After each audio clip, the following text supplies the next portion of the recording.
এপাং ওপাং ঝপাং library থেকে সরছে মমতার বই চিচিং ফাঁক। আমার একটা কবিতার বই বেরোলো, 1000 কবিতা, বুঝুন। আরে বাচ্চাদের কবিতাতে এপাং ওপাং ঝপাং হবে না তো কি হবে? হাট্টি মাটিম টি মোড়া মাঠে পাড়ে ডিম। 26-এ তৃণমূল ফিনিশ। কোথাও ঠাঁই নেই তৃণমূলের, কোথাও ঠাঁই নেই মমতা বন্দ্যোপাধ্যায়ের।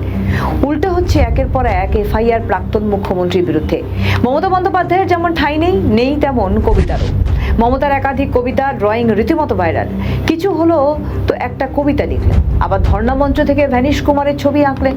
যখন যেটা ইচ্ছে হতো সেটাই করতেন প্রাক্তন মুখ্যমন্ত্রী। সর্বগুণ সম্পন্না মমতা বন্দ্যোপাধ্যায়। রান্না থেকে কবিতা লেখা, বই পড়া, গান করা সবকিছুতেই পারদর্শী প্রাক্তন মুখ্যমন্ত্রী। অনেক কবিতা লিখেছেন, তার মধ্যে অন্যতম এপাং ওপাং ঝপাং।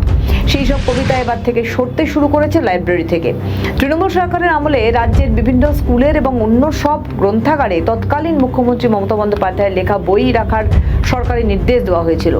এই নিয়ে সেই সময় বিতর্ক তৈরি হয়েছিল।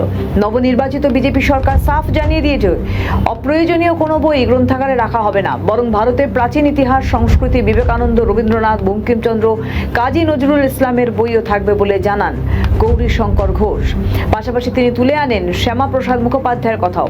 তিনি বলেন, শ্যামাপ্রসাদ মুখোপাধ্যায়ের অবদান ভুলিয়ে দেওয়ার চেষ্টা করা হয়েছে বছরের পর বছর ধরে।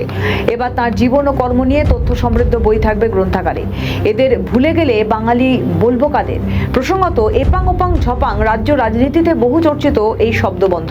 শিশুদের জন্য অত্যন্ত মজার।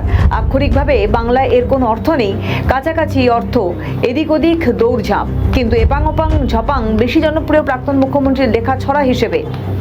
আরও একবার শোনাবো মমতা বন্দ্যোপাধ্যায়ের এপাং ওপাং ঝপাং। আমার একটা কবিতার বই বেরোলো, 1000 কবিতা, বুঝুন। আরে বাচ্চাদের কবিতাতে এপাং ওপাং ঝপাং হবে না তো কি হবে? হাট্টি মাটিম টি মোড়া মাঠে পাড়ে ডিম। মমতার লেখা সাধের সব বই আর থাকবে না গ্রন্থাগারে। রাজ্যে তৃণমূলের মতো ওগুলোরও সব ভ্যানিশ। আমাদের ভিডিও ভালো লাগলে লাইক ও শেয়ার করুন, কমেন্ট সেকশনে আপনাদের মতামত জানান। আরও ভিডিও পেতে আমাদের চ্যানেলটিকে সাবস্ক্রাইব করুন এবং প্রতি মুহূর্তে খবরের আপডেট পেতে প্রেস করুন বেল আইকন।